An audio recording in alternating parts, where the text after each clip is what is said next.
देखो, रुक जाओ एक सेकंड। मैं जानता हूं तुम अभी स्क्रॉल कर रहे थे, कुछ और देखने वाले थे, लेकिन ये वीडियो तुम्हारे लिए है, स्पेसिफिकली तुम्हारे लिए। एक काम करो, अपने लास्ट 7 दिन याद करो ऑनेस्टली। कितने काम थे जो तुमने सोचा था कल करूंगा? कितने गोल्स थे जो नेक्स्ट वीक से स्टार्ट होने वाले थे? कितने सपने थे जो सही वक्त आने पे परस्यू करने वाले थे? बता देता हूं, वो सही वक्त कभी नहीं आया। आया क्या? कल करूंगा ये सिर्फ एक बहाना नहीं है, ये तुम्हारे सपनों का सबसे बड़ा, सबसे डेंजरस दुश्मन है। और आज मैं तुम्हारे साथ सीधा, बिना शुगर कोटिंग के बात करने वाला हूं। तो बकल अप, ये राइड थोड़ी रफ होगी, लेकिन आई प्रॉमिस एंड में सब कुछ क्रिस्टल क्लियर हो जाएगा। चलिए एक स्टोरी सुनते हैं। Robert Green, world famous writer, उनकी most awaited book the laws of human nature launch हुई। दुनिया भर में बज़ था। और फिर एग्जैक्टली 3 महीने बाद उन्हें एक मैसिव स्ट्रोक आया। बॉडी का पूरा लेफ्ट साइड पैरालाइज्ड। वो इंसान जो अपनी पूरी जिंदगी वर्ड्स के साथ जीता था, जो पेजेस पे अपनी सोल डाल देता था, सडनली ठीक से बोल भी नहीं सकता था, लिख भी नहीं सकता था। स्कैरी है ना? लेकिन देखो, ये स्टोरी का सैड पार्ट नहीं है, ये तो टर्निंग पॉइंट है। आज रॉबर्ट ग्रीन अपनी वीडियोस में वही शर्ट पहनते हैं जो उन्होंने उस दिन पहनी थी, स्ट्रोक वाले दिन। क्यों? ताकि वो खुद को एक रिमाइंडर दें, मेरा वक्त लिमिटेड है, हर एक दिन प्रेशियस है। इसको कहते हैं मेमेंटो मॉरी, लैटिन फ्रेज, मतलब याद रहो तुम भी एक दिन मर जाओगे। सुनने में डार्क लगता है, लेकिन सच में ये एक्चुअली सबसे लाइफ गिविंग फिलॉसफी है। क्योंकि जब इंसान को याद रहता है कि वक्त लिमिटेड है, तो वो वेस्ट नहीं करता। स्टीव जॉब्स, आप सब जानते हो उन्हें।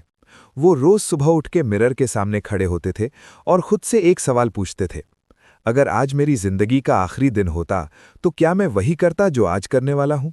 और जब बहुत ज्यादा बार जवाब नहीं आता, कुछ बदल देते थे इमीडिएटली। ओशो ने भी कहा था, लोग मौत से डरते हैं, लेकिन वक्त बर्बाद करने से नहीं डरते, जबकि डरना चाहिए बिना कुछ किए इस दुनिया से चले जाने से। ये बात दिल में घुस जाती है ना? तो आज रात सीरियसली एक काम करो, सोने से पहले खुद से पूछो, अगर 2026 मेरा आखिरी साल है तो क्या मैं सच में यही कर रहा हूं जो मुझे करना चाहिए? अगर जवाब नहीं है तो कल से नहीं, अभी से बदलना शुरू करो। अब एक ऐसी बात बताता हूं जो शायद तुमने पहले कभी इस एंगल से नहीं सोची होगी। तुमने सोचा होगा मैं आलसी क्यों हूं, मेरी बॉडी थक जाती है, मुझ में विल पावर नहीं है। गलत, बिल्कुल गलत। आलस का बॉडी की थकान से कोई लेना देना नहीं। आलस एक मेंटल बग है, एक साइकोलॉजिकल ग्लिच। समझाता हूं कैसे। एक एग्जाम्पल लो। मां बनना दुनिया के सबसे पेनफुल एक्सपीरियंसेस में से एक है। डॉक्टर्स कंफर्म करते हैं, साइंस कंफर्म करता है। तो फिर एक और औरत दोबारा मां बनने का डिसीजन क्यों लेती है? दर्द तो वही है ना?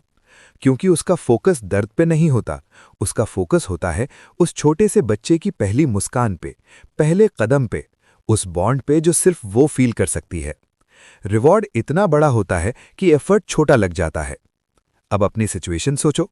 जिम नहीं जाते क्योंकि टायरिंग लगता है, पढ़ाई नहीं करते क्योंकि बोरिंग लगती है, बिजनेस स्टार्ट नहीं करते क्योंकि रिस्की लगता है। लेकिन देखो, एक्चुअली प्रॉब्लम ये नहीं है कि एफर्ट्स ज्यादा है, प्रॉब्लम ये है कि तुम्हारा रिवॉर्ड अनक्लियर है। तुमने अपना क्यों क्लियरली डिफाइन नहीं किया। जिस दिन तुम्हारा क्यों क्रिस्टल क्लियर हो जाएगा, उस दिन से उठना, काम करना, स्ट्रगल करना सब वर्थ इट लगेगा। Not painless but worth it. और एक और चीज, 2 तरह के दर्द होते हैं जिंदगी में। पहला, डिसिप्लिन का छोटा सा डेली दर्द, जिम का दर्द, पढ़ाई का दर्द, अर्ली मॉर्निंग उठने का दर्द। दूसरा, रिग्रेट का बड़ा क्रशिंग दर्द, 10 साल बाद ये सोचने का दर्द कि काश मैंने तब शुरू किया होता। ये वाला पार्ट जेन्युइनली मुझे पर्सनली बहुत इंपैक्ट करता है। एक एवरेज इंसान दिन में ऑलमोस्ट 50,000 डिसीजंस लेता है। सोच के देखो, 50,000, लेकिन इनमें से 95% मतलब 47,500 डिसीजंस कंप्लीटली ऑटोमैटिक हैं, हैबिट बेस्ड, ऑटो पायलट पे। तुम कॉन्शियसली सिर्फ 5% जिंदगी जी रहे हो, बाकी सब वो तुम्हारा सबकॉन्शियस माइंड हैंडल करता है। और वो सबकॉन्शियस एक चीज पे फोकस्ड है, सिर्फ एक, सर्वाइवल। एनर्जी बचाओ, रिस्क अवॉइड करो, सेफ रहो। इसलिए जब भी तुम कुछ नया, कुछ चैलेंजिंग करने की कोशिश करते हो, तुम्हारा दिमाग रेजिस्ट करता है, क्योंकि उसके लिए एफर्ट मतलब डेंजर, चेंज मतलब थ्रेट। ये तुम्हारी वीकनेस नहीं है, ये एवोल्यूशन है। लेकिन ये एवोल्यूशन तब यूजफुल था जब हम जंगल्स में थे। आज 2026 में ये तुम्हारी प्रोग्रेस रोक रहा है। तो क्या करो? पहली चीज, चीप डोपामीन बंद करो। Social media, endless reels, random YouTube rabbit holes, ये सब तुम्हारे ब्रेन के रिवॉर्ड सिस्टम को डिस्ट्रॉय कर रहे हैं। जब तुम्हारा ब्रेन बार बार इजी डोपामीन पे रन करता है तो रियल लाइफ का स्लो मीनिंगफुल रिवॉर्ड बोरिंग लगता है। इसलिए पढ़ाई बोरिंग लगती है, इसलिए बिजनेस का ग्राइंड टायरिंग लगता है। दूसरी चीज, एक ड्रीम बोर्ड बनाओ। सीरियसली, उठा के रखो वहां जहां सुबह उठ के पहले दिखे। क्योंकि जब तुम्हारा दिमाग सुबह उठ के रिवॉर्ड देखता है तो वो दिन भर के एफर्ट के लिए रेडी हो जाता है।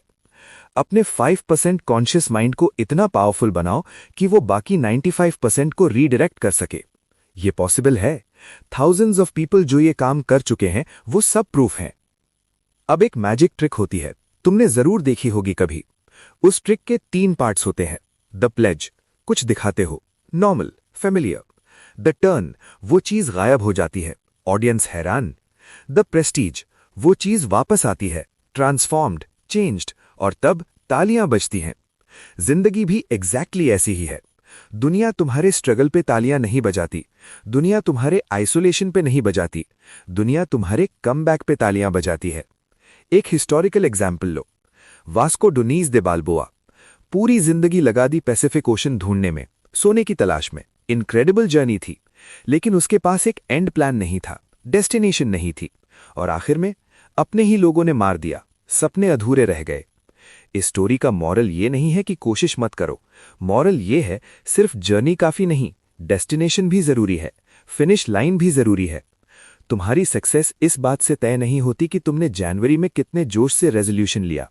ये इस बात से तय होती है कि दिसंबर 31 तक तुमने एक्चुअली क्या कंप्लीट किया।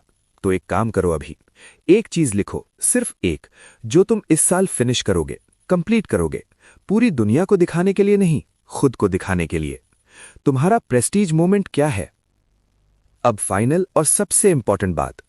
Neuroscientist doctor Andrew Huberman, world के टॉप ब्रेन साइंटिस्ट्स में से एक, Robert Greene, best selling author, दोनों ने एक चीज पे अग्री किया। ग्रेटनेस का एक ही फॉर्मूला है, सिर्फ एक, obsession. Leonardo da Vinci simple painter नहीं थे, वो ऑब्सेस्ड थे। घंटों पक्षियों के पंख ऑब्जर्व करते थे, सिर्फ इसलिए कि समझ सके वो फ्लाई कैसे करते हैं। सेंचुरीज पहले उन्होंने फ्लाइंग मशीन्स डिजाइन किए। क्यों? क्योंकि ऑब्सेशन ने उन्हें वहां ले गया जहां नॉर्मल थिंकिंग कभी नहीं ले जाती। अब एक कंपैरिजन करो, चार्ल्स डार्विन और उनके कजिन फ्रांसिस गैल्टन। गैल्टन का आईक्यू डार्विन से काफी ज्यादा। जेन्युइनली, टेक्निकली वो स्मार्टर थे, लेकिन गैल्टन हर 2 महीने अपना फील्ड बदल लेता था। कभी साइंस, कभी आर्ट, कभी psychology, jack of all trades, master of none. Darwin ने क्या किया?